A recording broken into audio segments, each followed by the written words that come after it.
The siren of her alarm clock snatched Madison from another night filled with terror and agony. As she sat up to turn the buzzing off, she winced in pain. With delicate touches, she felt the back of her head. A rather large knot rose out against the base of her scalp.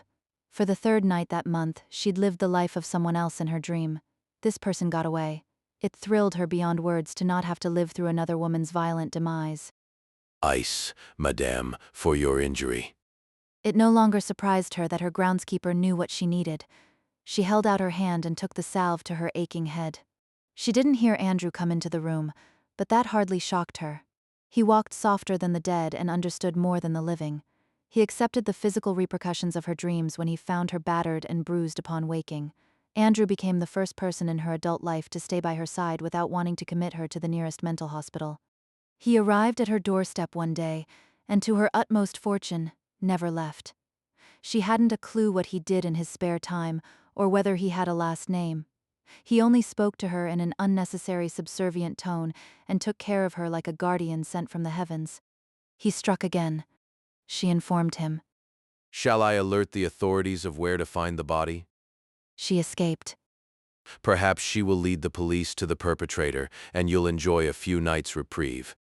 Madison didn't respond because even on the rare occasions she slumbered without dreams, there would always be another to replace the last. If human nature created monsters, her dreamland would reflect the atrocities. Her parents had her tested by every specialist they found. No one had ever figured out why her dreams manifested into physical violence. Most concluded Madison projected the injuries to herself while she slept. He'll go after her again. Her will to survive excited him beyond words.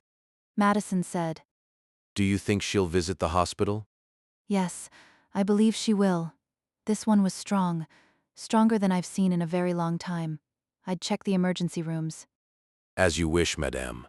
She no longer questioned how he got the information to pass along to the local authorities, but between the two of them, their anonymous tips in the past helped capture the criminals who haunted Madison's dreams. Andrew couldn't be a day under 70, and Madison barely qualified as an adult with her thin frame and small stature. They made unlikely crime fighters. In the 30 years of her life, she never broke the barrier of 5 feet in height. The rest of the morning followed suit to every other sunrise. Madison awoke injured. The same doctor that tended to her wounds as a child arrived at the house by the time she finished her shower and confirmed her suspicions of a concussion, but let her know that, despite the blow to her head, she'd survive. At breakfast, Andrew handed her a copy of the fax he sent to the police. It listed the name of a woman admitted to the emergency room with the same injuries as she awoke with and reported an attack. They wouldn't be able to trace it back her home. Andrew ensured her ability to remain free from the prying eyes of the authorities.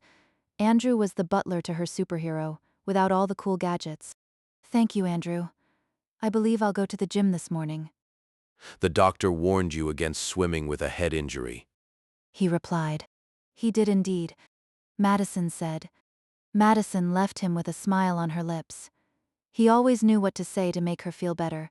She grabbed her gym bag and headed toward the garage. Her parents gave her their sprawling estate and everything in it when they moved to Italy. She would always be their biggest disappointment, unable to be the socialite they desperately wanted to raise her to be. They loved her in their own way and left her alone with more money in the bank than she could spend in 3 lifetimes. She vaguely remembered the doctor's order not to operate heavy machinery as she climbed into her car. Sports cars had to be small enough not to qualify. Endless laps waited to clear her mind.